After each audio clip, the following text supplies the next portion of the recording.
Hey RLC, as we move closer to the Christmas season, I've been reflecting on what this time of year means for us as followers of Jesus. Christmas is a season of hope, of expectation, of remembering that God steps into our world with light, even when things feel uncertain.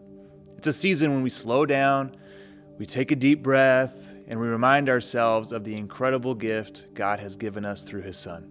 And as we look forward to celebrating the birth of Jesus together, I also want to take a moment to share an important update about something very practical in the life of our church. Our building's loan is due for a scheduled 5-year refinance this December, as originally agreed, and we have recently received the new terms. We have been informed that our loan interest rate will be increased from approximately 7% to 9%, which constitutes a substantial rise. As a result, our monthly payments are expected to increase by an additional $4,000. It was mentioned last Sunday that our church currently experiences a monthly shortfall of about $4,000 in our tithes and offerings. Therefore, with this change, and if giving remains unchanged, we anticipate a total monthly deficit of $8,000. Our current savings are insufficient to support such a significant increase, and without adjustments, Real Life Church will need to substantially alter its operations. Since a large portion of our monthly income is allocated to the building, continuing to occupy our building may not be possible unless tithes and offerings improve. In addition, our lender requires an extra $50,000 in reserve to meet the loan terms. This is a time for prayer and action, not anxiety. Your elders and staff are discussing long-term solutions to ease our church's financial challenges, but everyone's involvement is needed.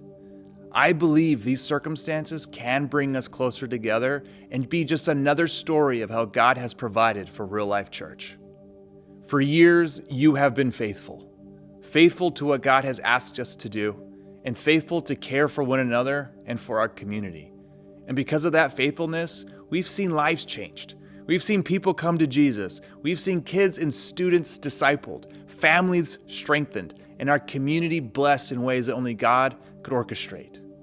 I'm trusting the God who owns the cattle on 1,000 hills. I'm trusting the God who fed 5,000 with a little boy's lunch.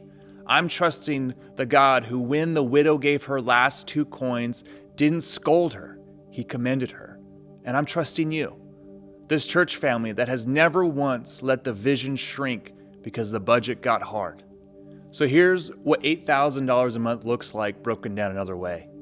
If 80 households increase their giving by just $100 a month, that's it. Or 160 households by $50 a month, we're there.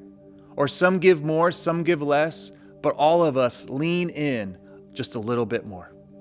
I'm going to ask every family to pray this week. Really pray. And ask the Lord, what would you have our household do to help close this gap? Not equal gifts, but equal sacrifice. Some of you will be able to do far more than $100. Some of you, $10 more a month will feel like the widow's mite. Both matter to Jesus. And can I be bold for just a second? I believe we'll trust God together. We won't just meet this need, we'll blow it out of the water and have overflow to do even more for the kingdom. You know, what I love about this church is that we've never been a community that shrinks back. We've always been a church that steps forward, faithfully, generously, and joyfully, because we believe in what God is doing here. And as we enter the season of celebration and hope, I want to invite all of us to pray. Pray about how God might be leading you to participate. Pray about how we together can meet this increased need, not reluctantly, but with confidence that God will provide through His people. I am so grateful for each of you. I am grateful for your generosity, your trust, and your commitment to this church family. And I'm confident that as we step into this together, God will continue to use Real Life Church to shine the light of Jesus in Pullman and across the Palouse. Thank you for listening. Thank you for praying. And thank you for partnering with us in what God is doing. Let's move forward together.